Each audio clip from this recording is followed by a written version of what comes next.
కల్తీ పాల వ్యవహారంపై ప్రత్యక్ష పోరాటానికి సిద్ధమవుతున్నట్లు అనంతపురం నగర డిప్యూటీ మేయర్ కోగట విజయభాస్కర్ రెడ్డి తెలిపారు. అనంతపురం నగరంలో ఆయన ఇవాళ మీడియాతో మాట్లాడుతూ ఇటీవల కల్తీ పాల వ్యవహారం బయటపడిందని, దీనివల్ల చాలా మంది ప్రజల ప్రాణాలకు ముప్పు ఏర్పడుతోందన్నారు.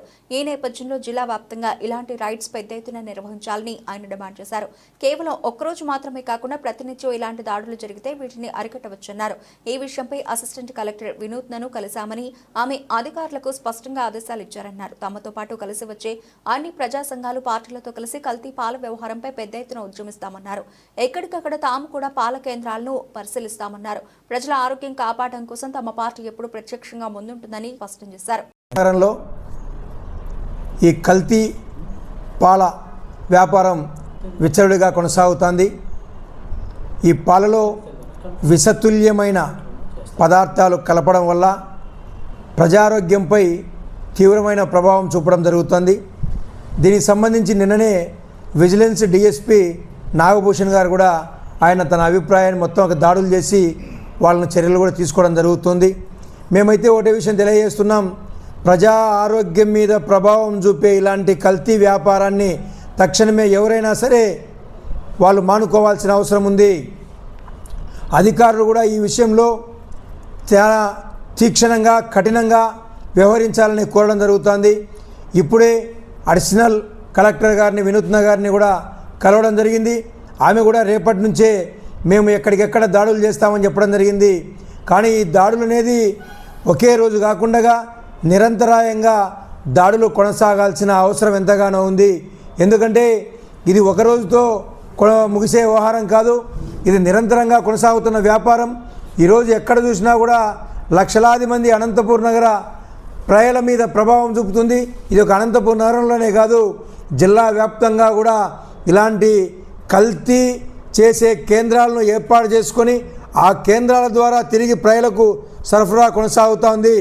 దీని విషయం మీద త్వరలో అన్ని ప్రజా సంఘాలతో, అన్ని భావ సారూప్యత కలిగిన సంఘాలతో కలిసి, వ్యక్తులతో కలిసి ఒక పెద్ద ఎత్తున చర్చా కార్యక్రమం ఏర్పాటు చేసి ప్రజలను చైతన్యవంతం చేసి దీని మీద చర్యలు తీసుకోవాలి అని చెప్పి పెద్ద ఎత్తున ఉద్యమ కార్యాచరణ కార్యక్రమాన్ని చేపట్టడం జరుగుతుంది వైఎస్ఆర్ కాంగ్రెస్ పార్టీ ఆధ్వర్యంలో. ఎందుకంటే ఇది చిన్న విషయం కాదు, ప్రతి ఒక్కరి మీద ప్రభావం చూపుతుంది. కాబట్టి అధికారులకు కూడా తెలియజేస్తున్నాం, మీరు కఠినంగా వ్యవహరించకపోతే అవసరమైతే మేము ప్రత్యక్ష దాడులకు కూడా మేము సిద్ధంగా ఉన్నాం, ప్రత్యక్ష దాడులు చేస్తాం అవసరమైతే. ఎందుకంటే ఇది ఒక వ్యక్తి మీద దాడి చేస్తే ఒక క్రిమినల్ కేసు బనాయిస్తున్న రోజుల్లో ఇది సామూహికంగా లక్షలాది మంది ప్రజా ఆరోగ్యం మీద ప్రభావం చూపే విషయం. కాబట్టి మీరు వినూత్న గారు జాయింట్ అడిషనల్ కమిషనర్ గారికి కూడా చెప్పడం జరిగింది. ఆమె సంబంధిత అధికారులతో కూడా మా ఎదురుగానే మాట్లాడడం కూడా జరిగింది. మేము ఒకటే రేపటి నుంచే కార్యాచరణ కార్యక్రమం కొనసాగిస్తాం. అదేవిధంగా పాల వ్యాపారస్తులకు కూడా తెలియజేస్తున్నాం, మీరు మానవతా దృక్పథంతో వ్యవహరించాల్సిన అవసరం ఉంది. ఈ కల్తీ వ్యాపారస్తుల విషయంలో ఈ యొక్క పాల వ్యాపారస్తులు కూడా మీరు చాలా జాగ్రత్తగా ఉండాల్సిన అవసరం ఉంది. వాళ్ళు ఏ రకమైన పాలు మీకు అమ్ముతున్నారో, మీరు మళ్ళీ తిరిగి ప్రజలకు అమ్ముతున్నారో, మీరు ఖచ్చితంగా మీరు మానవతా దృక్పథంతో వ్యవహరించకపోతే అందరూ కూడా బాధ్యులవుతారు. కాబట్టి రేపటి నుంచే మేము ఒక స్వచ్ఛందంగా కార్యక్రమం కొనసాగిస్తున్నాం. దీంట్లో అందరూ పాల్గొని కోరుతున్నాం. 10-15 చోట్ల ఇలాంటి వ్యాపారం కొనసాగుతుంది. అంటే దీనికి సంబంధించి కూడా బహిర్గతం చేయడం జరిగింది.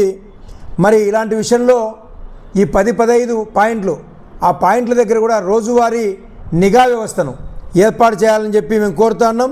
దీంట్లో మాల్టోడ్రెక్స్టిన్ అనే పదార్థంతో పాటు పామాయిలు, ఉప్పు, వీటన్నింటి మిశ్రమాన్ని అత్యంత నాణ్యవంతంగా ఉన్నాయి మా పాలని చెప్పి తెలియజెప్పే ప్రయత్నంలో భాగంగా ఇవి కలపడం జరుగుతుంది. దీనివల్ల ప్రజలకు సంబంధించి నిన్ననే కూడా చెప్పడం జరిగింది, చాలామంది డాక్టర్లు కూడా చెప్పడం జరిగింది, ప్రజల యొక్క జీవనాడి విషయంలో అయితేనేమి, అదేవిధంగా ఈ యొక్క అల్సర్ విషయంలో అయితేనేమి దీని ప్రభావం పెద్దగా ఉంటుంది, ప్రభావం చూపుతుంది అని చెప్పి. కాబట్టి భయంకరమైన, అత్యంత భయంకరమైన ఇది చర్య ఇది. కాబట్టి కఠిన చర్యలు తీసుకోండి అని చెప్పి కఠినంగానే హెచ్చరిస్తున్నాం. లేకపోతే మేమే ప్రత్యక్ష దాడులు చేస్తాం.